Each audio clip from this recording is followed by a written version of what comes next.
Hello friends, welcome to Shri রান্নাঘর। আজ আমি পুদিনা পাতা দিয়ে মাংসের একটি রেসিপি বানাবো, যেটা এই গরমে খেতে খুবই ভালো লাগবে।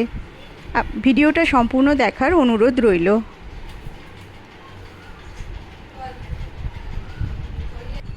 প্রথমেই আমি মাংসটি নুন, হলুদ, গন্ধরাজ লেবুর রস আর একটু সর্ষের তেল দিয়ে ম্যারিনেট করে রেখেছিলাম। আদা আর রসুন বেটে নিয়েছি। আর এটা হচ্ছে পুদিনা পাতা আর ধনে পাতা একসঙ্গে মেশানো রয়েছে। এর সঙ্গে 4টি লঙ্কা দিয়ে আমি এটা বেটে নেব শিলে মশলাটা আমি বেটে নিয়েছি পাতাটা। এবার কড়াইতে তেল দিয়ে প্রথমেই আমি দিয়ে দেবো রসুন বাটা।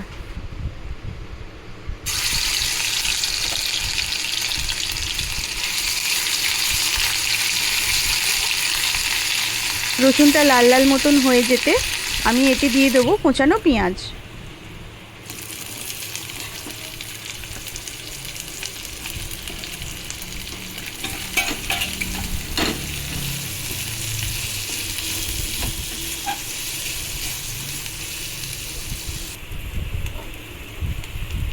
দিয়ে দিলাম আদা বাটা।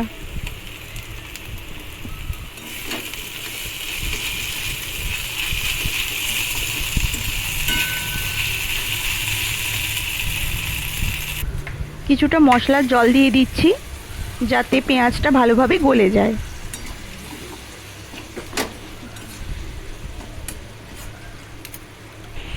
পেঁয়াজটা বেশ নরম হয়ে গিয়েছে। এবার আমি 4-5 চামচ মতো ফ্যাটানো টক দই দিয়ে দিলাম।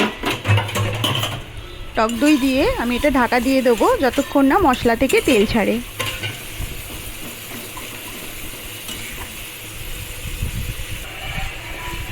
মশলা থেকে তেল ছেড়ে দিয়েছে। আমি এখন হলুদ দেব না, মাংস ম্যারিনেট করার সময় যে হলুদটা দিয়েছিলাম তাতেই হবে। মাংসটা দিয়ে আমি ভালো করে মশলার সাথে মাখিয়ে নিচ্ছি। এবার ঢাকা দিয়ে যতক্ষণ না মাংস থেকে জল বেরোয় ততক্ষণ আমি মাংসটা সেদ্ধ করব।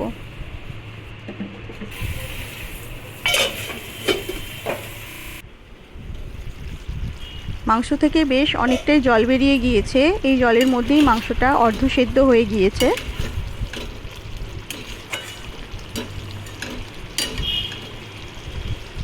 এই সময় আমি যে পুদিনা পাতার পেস্টটা বানিয়েছিলাম সেটা আমি দিয়ে দেব।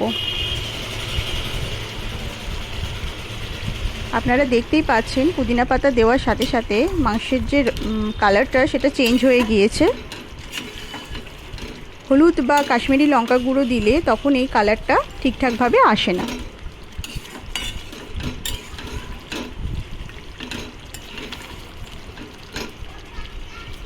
ঢাকা দিয়ে আমি মাংসটা সম্পূর্ণ সেদ্ধ করে নেব।